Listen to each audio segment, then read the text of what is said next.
Impulse is the aerobatic demo team of the Japan Air Self-Defense Force. It was founded in 1960 as a team of 6 F-86 Sabres. So this possibly might be one of those 6. Possibly. Okay, so I guess that's all I care to learn about this. I've spoken about the F-86 Sabre when I reviewed the same casting, which I made like a US version of. So a nice little cartoony box. This is a little misleading though, having this person there. I probably shouldn't have that on there. This says 2009, so I'm not sure if that's how old these decals were. Okay, instruction-wise, let's see, not too many parts. I find these egg planes are gonna have to sand down the seam after you glue that thing together. It's got this weird piece that goes in the middle and the seat attaches to it. These also are the landing gear doors, and they don't have any tabs. They literally just glue onto the surface there. The problem is the decal covers that surface. So I've noted here, you should put the decal on before you glue on that door. Otherwise, you'll never get the decal around that thing. Okay, the canopy also doesn't fit very well to the body. It's just poorly designed. And also, with most of these egg planes from Hasegawa, the definition between what's clear and what's not clear is very, very thin. So meaning it's really difficult to paint this thing because there's not much height difference between what's supposed to be opaque and what's not. So not the greatest. This is just a flat surface, as you can see. It would be nice maybe if it went inset, maybe even had like a, I don't know, just deeper. It's just so shallow. And then these are fine, I guess. Okay, so let's see here. Now, these decals are old, right? So they cracked. A few of them cracked just sitting in water. So if you get an old model kit, I learned that you should just put the decal, submerge it in water, and leave it there. If you leave it like in a pool of water, it's not going to soak enough. And that's what was going to lead to the cracking of the decals.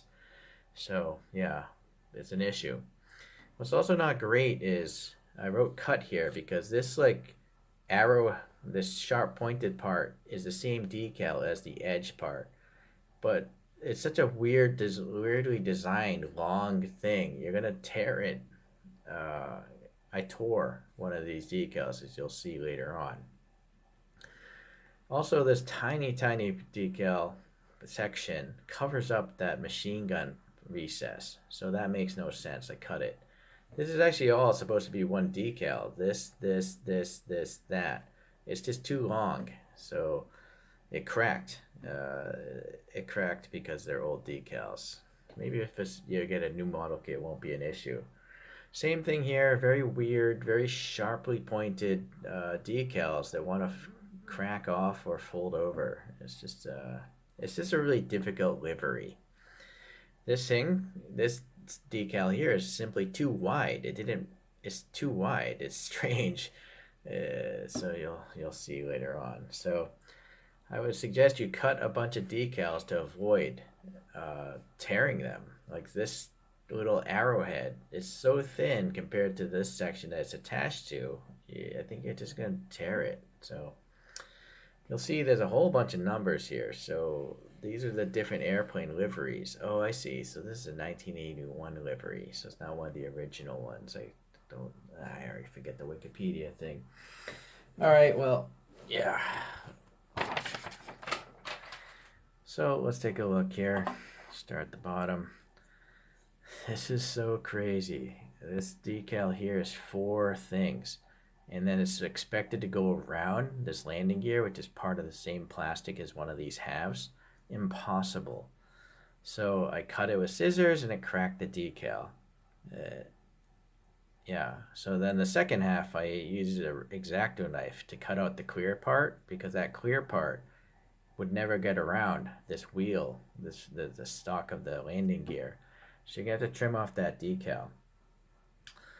And then also applying these, I did it in 4 different days, because you can't lay this decal down and then lay another one on top of it until that first decal is dry. Otherwise it's going to shift and stuff like that. So I think I even clear coated half of this airplane before I applied the other half of this orange shape here. So there you can see some cracking. I guess I should just use a toothpick, right? There's so many things to point out here. And then here, yeah, because this is all one decal. It's so long and weird. Look what happened. It tore. It didn't tear, but it like folded over itself. So on this side, I ended up cutting off this part from that part, and now with two different decals, it lays a little better. But it's just so sketchy thin. It's crazy. Okay, yeah. This. So you wanna lay this orange down before you lay the red stripes down. Two different decals, thankfully. Yeah. Now I made the mistake that I was so frustrated after I spent probably, I don't know, 20 hours decaling this thing. It's so crazy to decal this thing. I rattle canned clear coat, and that rattle can obviously tore into this decal and may cause it to be all wrinkly. If you want to avoid that kind of stuff, you want to use a water-based clear coat over these decals like Vallejo before you rattle can it. But I was just so frustrated, I don't care anymore. It's not a realistic looking model. So you'll see the flaps here. So there is a clear decal under this connecting. This is all one decal. You could, I guess, X-Acto knife it out, but I think if you did, you tear it right there or there, trying to apply this around that. So I put the decal on before I glued these landing gear doors down. It's weird that the tires and wheels face inwards. Also, another issue is there's no definition difference between the tire and the wheel, almost none. You see? Oh, hopefully you can see. It's almost like one continuous flat surface. So there's supposed to be a rim of a wheel here, but if it's all one surface, it's impossible to paint. I don't know why they just can't make the tire a separate piece of plastic from the wheel so you could paint them separately and have good color breaks. But no, that's just all looking weird because it's poorly designed. Also, I think, yeah, the pins holding these landing gear, they're just not very tight. So this one's pretty parallel with the plane. This one's all crooked. Okay. I'm supposed to actually paint this thing blue, but I don't care anymore. Alright, so yeah, very flat recess, so shallow. Why this isn't all hollow is strange to me, but yeah, it's just the way it is. This is two decals, the top and the bottom half. You have to use a lot of decal softener, like 20 applications of super strong mark fit. And then yeah, here's that giant side decal. It's cracked on me because it's so old. And then this, yeah, again, rattle can tore it up.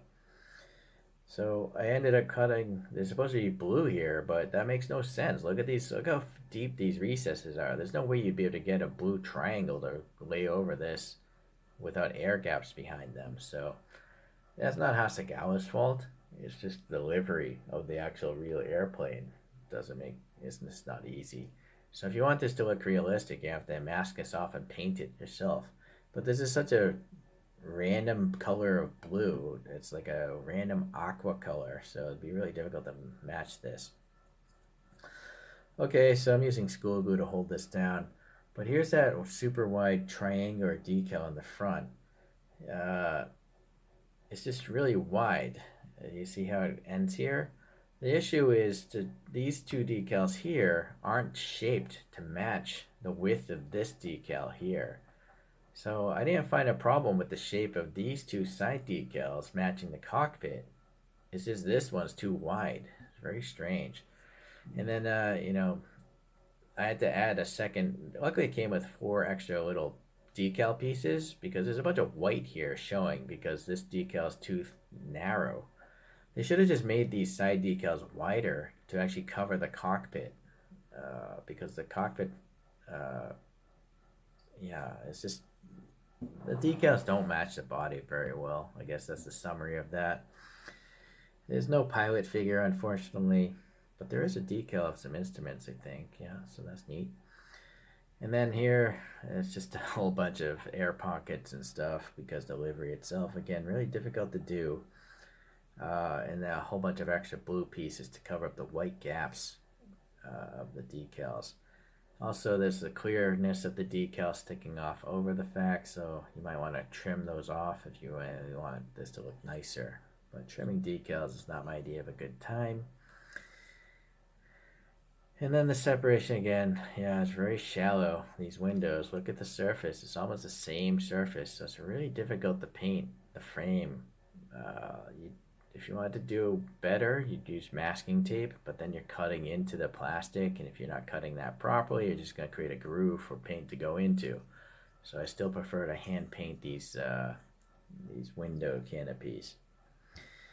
And then here, this engine area is better recessed in the front, but there's this tab from the thing holding the seat. Okay, I guess that's it. So essentially, it's just a lot of decal work. So much so that I didn't find it enjoyable at all. Really not. So a few other planes I've built. Not sure what order I'm going to post these. Here's the eggplane of the MiG-15. So I believe these would have actually fought each other in the Vietnam War. Or was the Korea, the 60s? I don't know my history. Sorry, I apologize, but leave a comment. And then there's an F-104 Starfighter from AFV model. So it's a different deformation, of course, just a straight deformation. It doesn't look like an egg. It's just a really cute deformed airplane. So I rather like this styling more than eggs with wings attached to them, but pretty sure Hasegawa is the first to do deformed model kits of airplanes. So I guess it's good to have someone start that up.